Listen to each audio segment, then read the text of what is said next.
What's up, guys? This is going to be a primer on how to make Grey Demon your friendly helper.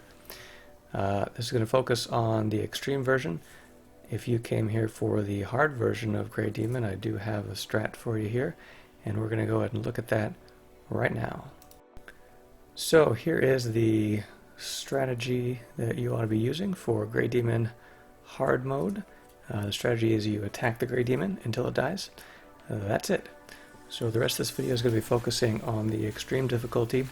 We're going to talk about the flow of the fight, which units you probably want to take with you, some specific strategies and combinations, and then some general tips and tricks that will help you out with this fight, but that you can probably also use just in general playing. So before we get into a tier list of what units are good, we're going to talk a little bit about the Grey Demon, so you can get a little bit of background in terms of why we're recommending using certain units over other units. So these are kind of the key things you need to keep in mind about the Grey Demon. The first one is that it is of course immune to debuffs, which means you can't cheese it like you do on the Red Demon and freeze it every turn, petrify it, stuff like that. The second thing is that you cannot delay its ultimate using ultimate delay moves like you might find on Red Prisoner Bond or on Green Merlin, although as you'll see here in a little bit, that really doesn't matter too much because you ought to be killing it well before it fills up its ultimate gauge. It does happen to do a little bit of extra damage to giants, 30% extra, so to the extent you're bringing giants, which you probably won't be, but in case you are, I guess keep that in mind. It takes additional damage from fairies, which is why Green King is one of the best units for the Grey Demon. It's got that 30% bonus built into it. The last item of note is that it takes significantly increased damage from shatter damage. There are some skills in the game that have shatter keyword built into it. An example of that would be the Green King ultimate, which again is why Green King is totally OP on this fight. There's some other units like Alioni and a couple others that have some shatter abilities built into their regular attacks. You can use those if you are looking for some interesting combinations. And then finally it has the ultimate confusion ability, which increases uncertainty about spelling of the word gray by up to 60%. So these are kind of the backdrop in terms of why we would recommend using certain units over other units in this fight. You can really do this fight with any units. We're going to talk about some units that will make this fight a little easier and how to maximize the benefit out of using those units. So with that, we're going to get into our tier lists. They're going to be set up in this super creative way you can see here. Best ones on the top, worst ones on the bottom. Not going to list every single unit in the game. Like I said, you can really do this fight with pretty much any combination of units that you want. So what we're going to focus on is units that have particular specialty abilities that would make them interesting or useful on this fight, and talk about why it's good or not good to use some frequently used units. So the first thing that we'll talk about is damage dealing units. Now depending on your configuration of your team, you may be bringing one damage dealing unit, you may be bringing two. A pretty common setup is to bring one damage dealer, one support, and either a buffer or another support. Depending on what units you have available, you may be bringing 2 or even 3 damage dealing units. Like I said earlier, we're really just going to focus on units that are either very commonly used or units that are particularly effective or have special capabilities that are going to help you in this fight. So just starting at the bottom, we've got Blue King on here. Blue King is not a bad unit for this fight. He's not the best damage dealer, but he does bring some other utility. If he's the only healer you have, or if you have him built up pretty nicely, he can sort of do in a pinch. He is a fairy unit, so he does that extra damage that we talked about earlier. His regular attacks don't hit very hard, so basically if you're using him, you're going to be relying on his ult attack during the burst phase, and you probably are just going to be throwing away his petrify cards, which are just going to do pretty small amounts of damage. His heal can be pretty decent. His heal in particular does have the advantage that it will dispel the heal block that the demon is going to put on you when he casts his attack buff. Green Meliodas is going to be okay. He runs into the same melee constraint that we mentioned in terms of, melee units can't do melee attacks for the first 3 turns of the fight. What a lot of people will do with him is use his counterattack. The challenge there is that you can't really use it effectively before the boss lands on turn 4. So, it's going to be the same thing we'll talk about with Jericho. It's not that they're a bad unit, but there are better choices. If you are going to use them, again, you'll basically want to hold on to your counterattack, rank it up if you can, and then drop that on turn 4. You won't be able to follow the turn 3 attack strategy since you can't use that counter until turn 4. Moving up to the next rank here, we have Alioni, Green Gil Thunder, and Green Jericho. So just starting from the right, Alioni is really not that great. He does decent damage. One advantage is he's a rare unit, so he's pretty easy to max out his ultimate using those rare coins that you'll probably have laying around. He does have the Shatter on his attack ability. He does not have it on his ultimate.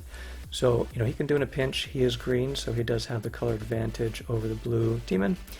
And overall, if you happen to have him build up and you don't have any other of these good attack units, he can probably do in a pinch. Green Gil Thunder is kind of dual purpose. He has an attack buff that buffs all of your team and your partner's team with up to 60% increased attack, which is fantastic.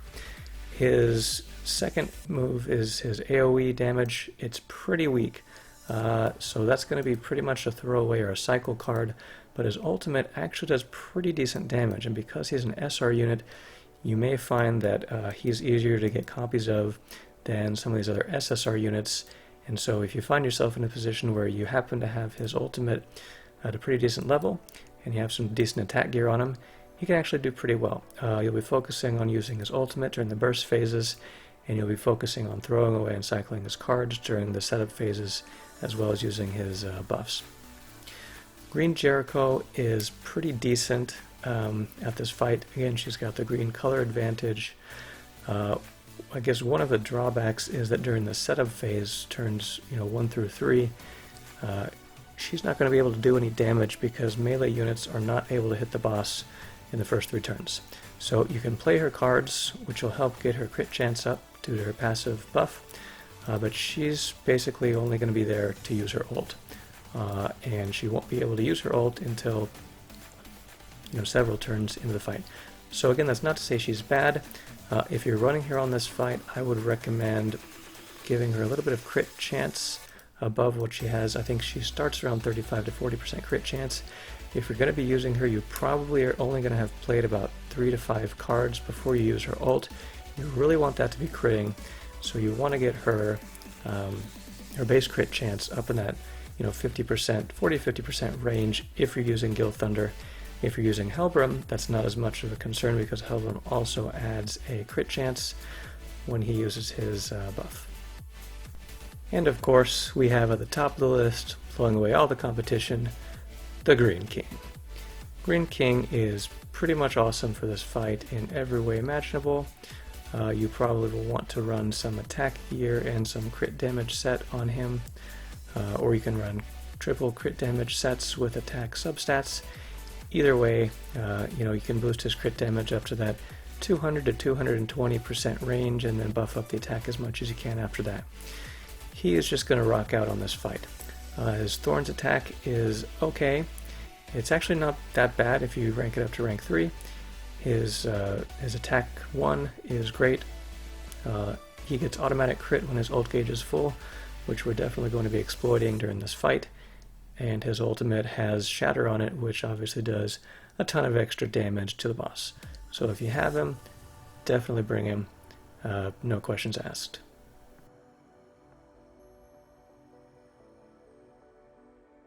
Alright, so now we're going to talk about some good support units that can really help you out in the fight. Again, we'll start from the bottom here. Arthur, Red Arthur, SSR Arthur, is not bad. His ult does pretty good damage. It's almost a guaranteed crit. So he's an okay option for a buff slash damage. he's going to be at a type disadvantage, so I mean clearly he's not going to be getting the benefit that a green unit would get, but if you have a Gother to run with him and you happen to get a lucky draw and you can get his rank 3 buff, that's not bad. Green Merlin is okay for the fight. She's going to add a little bit of flexibility with her ult gauge boost on turn 1. It's going to make it easier for you to get all your ults prepared for the burst phase that we're going to do on turn 3. And if you're not bringing other healers, Green Merlin can help you out with her cube, which will shield you from damage. And her ult doesn't do terrible damage if you happen to be lucky and have pulled several of her and you have her ult upgraded. It's not that bad. It's okay. Red SR Elizabeth, who is a healer, is not that bad for this fight. She can do a little bit of healing over the first couple turns. Her rank 2 heal spell adds some ult gauge, which can help get everybody set up for our burst that we're going to do. And her passive can help a little bit of regeneration, because obviously when you get hit, your units will regenerate some health the next turn based on her passive. So those are sort of the ancillary support units. The main support units that you'll see most often are going to be the Gil Thunder and the Hellbrum. The reason being that this fight has some turn limits to it in terms of, wanting to get through the phases pretty quickly. And so having that extra damage boost is going to be really helpful to help complete the fight very safely. Hellbrum and Gil Thunder are both very good. I tend to lean a little bit more towards Gil Thunder, that's why he's ranked 1 tier above Hellbrum, just because Gil Thunder can also do some really nice damage with his ult. Hellbrum is fine as well. If you're running 2 Jerichos, for example, as your damage, then Hellbrum would be great because he's going to increase that crit chance to make sure that your Jericho ults are critting. If you're not running something that's super crit based, either one is fine. I tend to lean towards Gil Thunder. Gother obviously is pretty good in pretty much any team. Make sure you take the red one, not the blue one, because the red one is the one that can rank up cards and basically make you have an awesome draw. And then at the top of the list is going to be the green SSR Princess Elizabeth. Green Liz brings so much freaking utility to this fight, it is unbelievable. If you're using Green Elizabeth and you're using her to heal and to keep your team alive, you're doing it wrong. She is not there for the heals, she is there for the ridiculous amount of utility that she provides. She's going to give your team the ability to everybody have their ult gauge full on turn 3. She's going to use her attack skill to remove the health buff on the boss on turn 4, which effectively just deals basically free 80,000 damage on top of whatever she's attacking for. So it's really unbelievable. If you're not using her and you have her, you really ought to consider it. Using 1 Green Elizabeth on your team is fantastic. Using 2 Green Liz's on your team is pretty terrible. You really don't get any advantage of using a second one. You really don't need that many heals. You really don't need that many heals at all if you're doing it quickly. And a second one is really not going to be any advantage. So typically a good setup would be having one person bring a Green Elizabeth as a support. The other person would bring either a Hellbrum or a Gil Thunder as a support. Each player would bring a damage dealer, and each player would bring Gother if you have it, and if you don't, another damage dealer or another buffer. We will talk about some sample comps that you might think about running, but for now, just realize that Green Liz just makes this fight so easy, so consistent, and so smooth. Alright, in terms of who you might want to be running as your sub slot, the answer is kind of different depending on if you are running Green Elizabeth or not. So we'll start on the right. If you're not running Green Liz, basically the best thing to use is going to be something that will increase your damage. Kane, SR Kane, is pretty good at doing that. He gives you a flat percentage attack or percentage damage increase in all death matches. So he's an excellent choice. Death Pierce is also not bad. He reduces the crit resistance of bosses, so you'll be doing extra damage running him as well. These other choices on the right, they're really going to be a lot worse than running Cain. If you're having problems with survivability, you can run Red Elizabeth, who will give you that health regeneration each turn after you get hit. You can run a rare Green Ruin, who is going to decrease the damage you take from the demon. Or you can run Green Merlin, who won't really help with survivability, but will give you that boost on your ultimate gauge by starting with 1 bubble instead of 0. If you are running Liz, it's a little bit different. If you're running Liz, and we'll talk about exactly the flow of the fight and what you'll do if you are running Liz, you're going to have a lot of things that you need to be doing in the first 2 turns. And as a result, it can be a little hectic to accomplish all of the goals that you need to accomplish in terms of supporting the team and also preparing yourself for the burst. And so running Green Merlin as a sub actually helps quite a bit in terms of starting your ult gauge 1 dot higher. The reason that's helpful is basically you need to be setting up a burst to be able to use your ultimate on turn 3. If you start with 0 ult gauge, Liz is going to give you 2. That means you need to build 3 ult gauge bubbles on each of your characters that are going to be bursting basically in the next 2 turns. You're only going to draw 2 cards for each of your units plus 1 random card. So that means to gain 3 bubbles, you're going to have to either play both of those cards and then hope that you draw a new one, or a better strategy would be to move the cards and play either one or none of them. So what playing Green Merlin as a sub does is it basically means you need to move less cards. You can cycle through more cards while still getting your ult in time.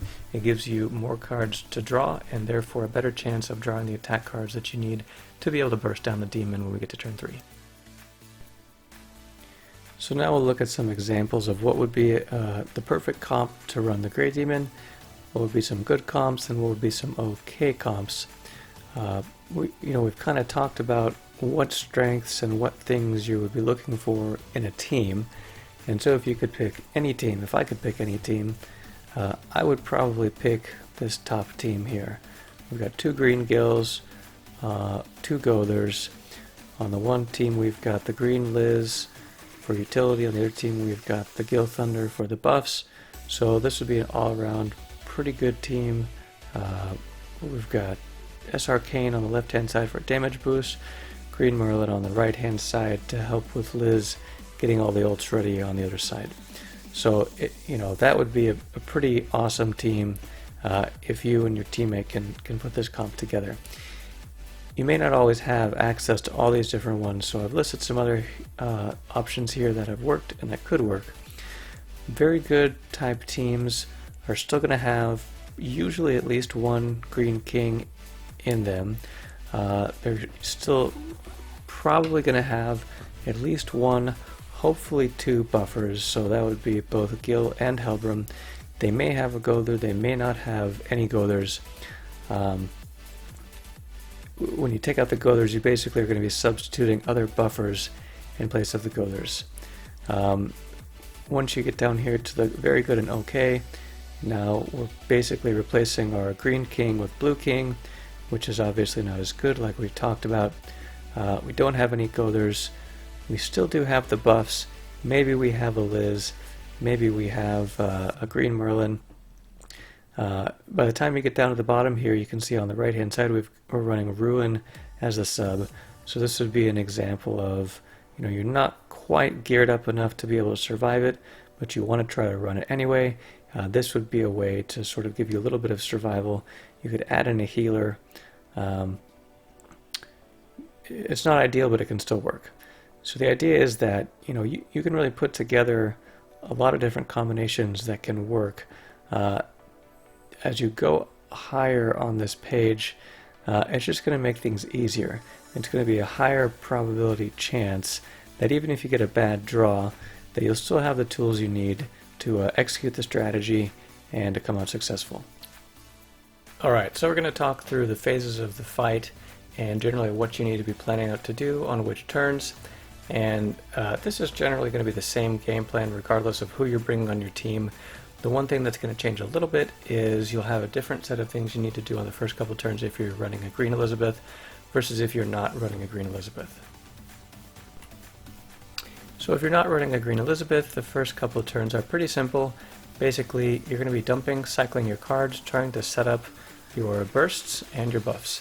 This strategy is going to use a turn 3 burst. So the ideal is that you would want to have all your units have their ultimates ready, those damage dealers at least, and then all your buffing units are going to have their buffs ready to go.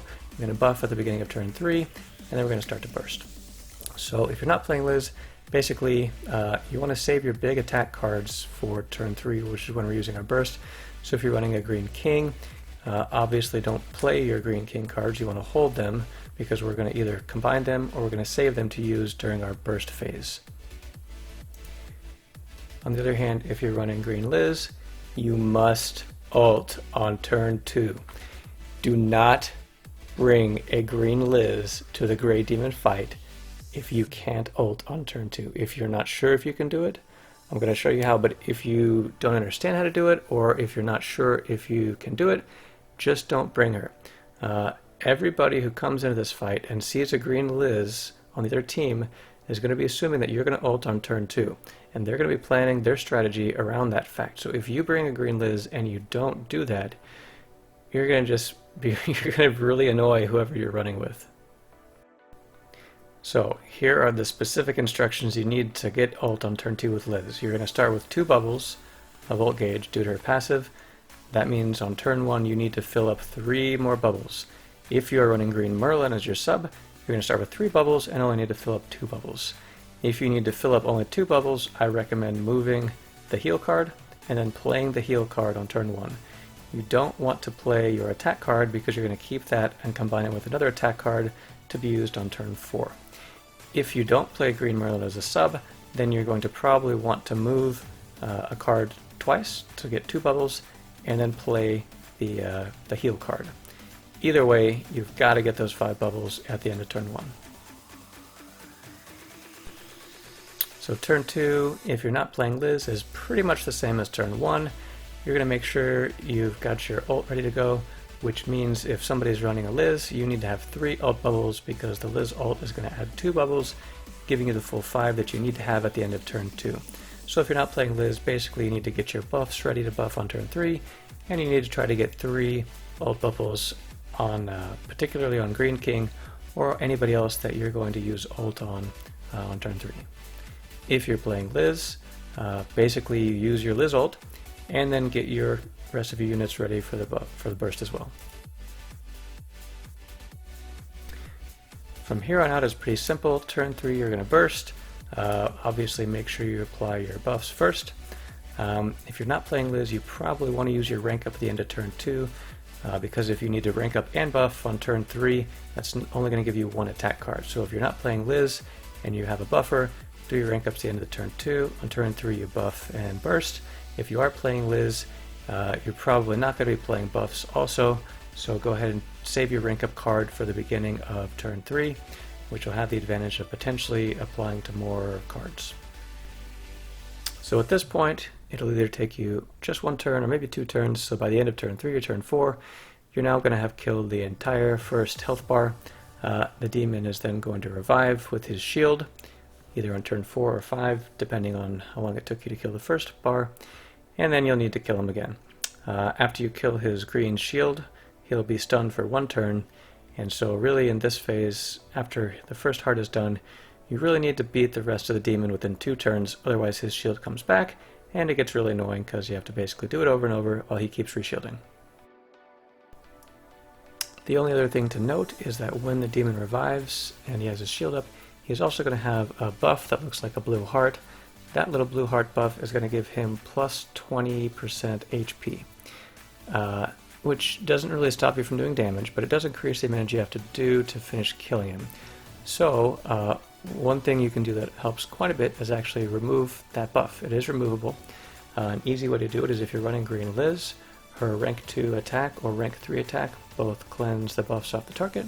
So typically when the boss moves into phase 2, just use the Liz attack card first, cleanse the buff off, and boom, that's 80k of free damage just by using a Liz attack. After that, basically you just attack it till it's dead, and that's it. So that is the basic strat that we're going to use. Thank you guys for watching this video. There's no more really strategic information coming up. What I do have is 2 gameplay examples where I'll walk you through one playthrough using Liz and one playthrough not using Liz, and just kind of narrate what the decisions should be that you're thinking about each turn and how to pick out the best plays to go forward. But if you think you have it from here, thanks for stopping by, and feel free to like and subscribe if you thought this was helpful. Thanks.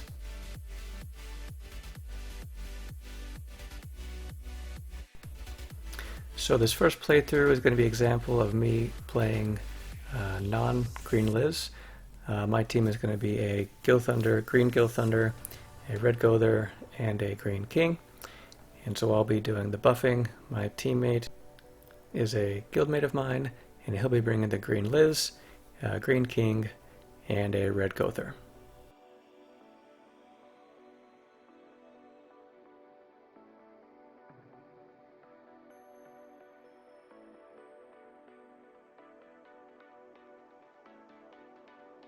So I'll be running the Green Merlin as a sub, which means I'm going to start out with 1 ult gauge on all 3 of my characters.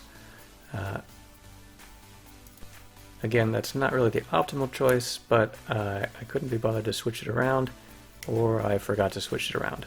So basically my turn 1 is going to involve me getting my ult ready on Gilthunder. He's got 3 bubbles, so when Liz ults, he's going to have a full ult.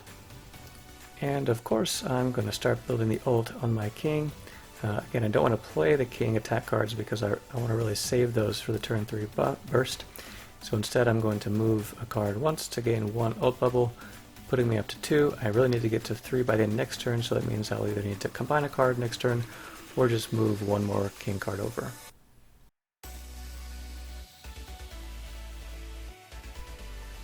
So basically we've met all of our turn 1 goals.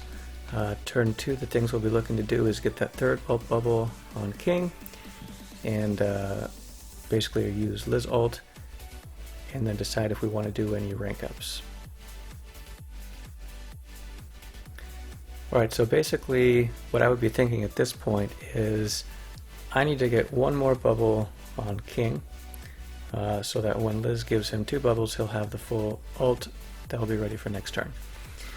I also would like to combine my Gother cards so that I can rank up my cards and my partner's cards, and I would also not like to get a Gother ult. So all other things being equal, I don't want to get Gother ult because that's a card that's going to take up room in my hand rather than possibly drawing another King card or another card that's useful.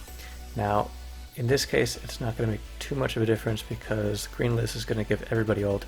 But as a good practice, in this case, you could either move a Gother card or a Gilthunder card, and you would always want to move the Gilthunder card because he's the one you would want to add ult bubbles to.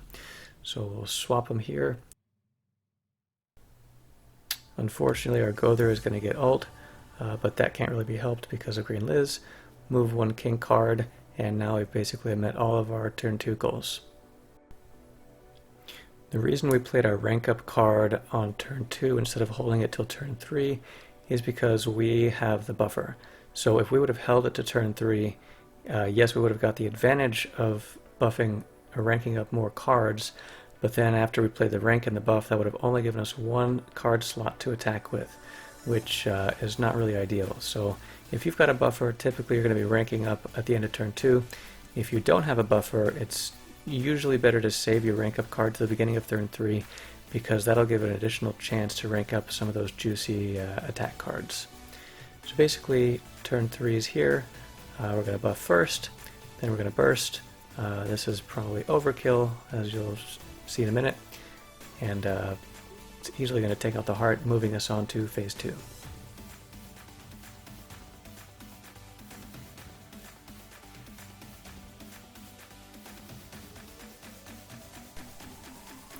So as the phase 2 starts, you'll see that he'll have his green shield up, and you'll also notice that he'll have a blue heart buff, which gives him the 20% HP boost. That's going to be worth about 80,000 health. He's running around 440 buffed, so the heart is worth about 80. So again, the first thing we'll do is we'll play the Liz attack card. That's going to cleanse the buff. Then you pretty much are just going to play your attack cards. Now one thing I'll note here is you'll see me use the Green King ult. you don't want to use the ult from Green King until you are sure that the demon's going to die. Because clearly the ult on Green King is what guarantees his crit chance, giving you that juicy crits on your shatters and crits on your skill 1. And so to the extent that you can play attack cards rather than your ult card, you don't really want to play the ult until it's game over. So we made all of our objectives. Did we grind their bones into dirt? I guess he was kind of lying on the ground at the end, so I'd say maybe. So next we're going to look at some gameplay where I'll be using Green Liz, and I'll have Green Merlin as my sub to get that 1 gauge of ult bubble to start with. So in this one I'll be running with It's AZN from the SG Knights Guild. Met him in the public Discord channel, in the co-op channel, and he's a pretty nice guy. He helps people out with demons when they need a hand, and he was kind enough to be my volunteer to stand in as my teammate while I demonstrate the Green Liz role here. So for the most part, the fight is going to be basically the same flow whether you're running Liz or not. The primary difference is going to be basically what you play on the first 2 turns. Because really the key with Green Liz is we need her to ult on turn 2. So there's really only 3 possible draws you can get for Liz. Either you can get just the 2 Liz cards, 1 of each skill, or you can get 2 of the attack cards or 2 of the heal cards. So if you just get 2 Liz cards, usually the right play is to take the heal card, move it once, and then if you're not running Green Merlin, move it again, and then play the heal card. It's not recommended that you play the attack card in the first turn, because we really would like to save that for turn 4 to remove the boss's buff. The other option, or the other thing that can happen, is you can get a duplicate of the attack card, or the duplicate of the heal card. So here you can see I've got 2 attack cards, so here the move is we're going to combine them. That means we're already going to be set for a turn 4 buff removal, and then I'll play the heal card. We aren't really going to need this heal card because we're going to be ulting on turn 2, which means any damage the boss does on turn 1 is just going to get healed right up again. Then the boss is only going to get 1 more attack before we finish off his first heart, so we don't really need to save our heals. So other than getting your 5 ult bubbles, after you've done that you can basically either build an ult bubble for King, or you can cycle one of your unnecessary cards from Gother, which is what I did here. Either one is okay. I tend to lean a little bit more towards cycling a card first, because I might pick up a King card on turn 2, in which case I can use 1 move to get up to 3 King bubbles by combining the King cards together, and just save a little bit of efficiency. So as you can see, I did not draw another King card, which means I'm now 2 bubbles short of the 3 that I need to be at in order to get my ult. So I don't want to play my King card because, again, I want to save them for a turn 3 attack strategy. So basically just going to move a card once, move it again. That's going to give me my 2 ult bubbles. I'll retain all of my King attack cards, and that'll set me up for our turn 3 burst. So my teammate here is doing the same thing. He's getting his cards set up, he's getting ready to buff, and he's getting ready to burst. So you probably noticed I did not play my rank up card on turn 2. I'm saving it to turn 3 like we talked about in the strategy, and the reason is because I'm not playing a buffer, I have really 3 options to play on turn 3. So I can use one of those to rank up, and the idea is that if I save it and rank up on turn 3 rather than turn 2, I'm also going to get ranked up any cards, any attack cards that I draw on my turn 3 draw. So it's a little bit of an increase in expected value for the value you're going to get out of that rank up card. Again, if you were buffing, you wouldn't really want to do that. You would want to go ahead and rank up on turn 2, because you don't want to have to rank up and then buff and then only have 1 attack when it's your turn to start bursting. So you can see we took down the first heart. Second heart will be spawning. Now is when we're going to use our Elizabeth attack. That's going to cleanse the buff off the boss, take off his 20% HP buff, and then from there we pretty much just attack. The key on this phase is you obviously want to get through his shield in 1 turn, That's going to stun him, give him another turn to finish him off, and that's pretty much going to be the game. Here, obviously, my teammate and I both have pretty stacked green kings, so it's no issue for us to finish off the boss in one turn. But if it takes 2 turns, there's no drawback and there's no disadvantage to doing 2 turns. Again, the key is, if you don't think you can finish him off with your ult, you want to save that ult and use your attack cards first with Green King. Well, that wraps up the strategies and the playthroughs. This ended up being a little bit longer than a video than I intended, but hopefully seeing these details and kind of seeing the thinking that goes on behind the playing has given you guys a little bit of insight of some things you might be thinking about as you play through this. Again, like I said in the beginning, we talked a lot about Green Liz, but she really is not required for this fight at all. You can do this fight with any characters as long as you kind of follow the plan of lining up your attacks so you're taking full advantage of your buffs, getting through that shield to get the stun on the boss, and then finishing him off. If you do happen to have a Green King, you're in a great spot. Just hold your ult until the very end, until you can finish off the boss. That'll make sure that all of your attacks are critting, and it'll just make it really easy. So hopefully this video was helpful for you guys. If you'd like to see any particular content in the future, feel free to leave me a comment. Otherwise, I hope that this helps you guys with your extreme gray demons, and I hope you sail through them easily and get lots of awesome loot, whatever it is that you need.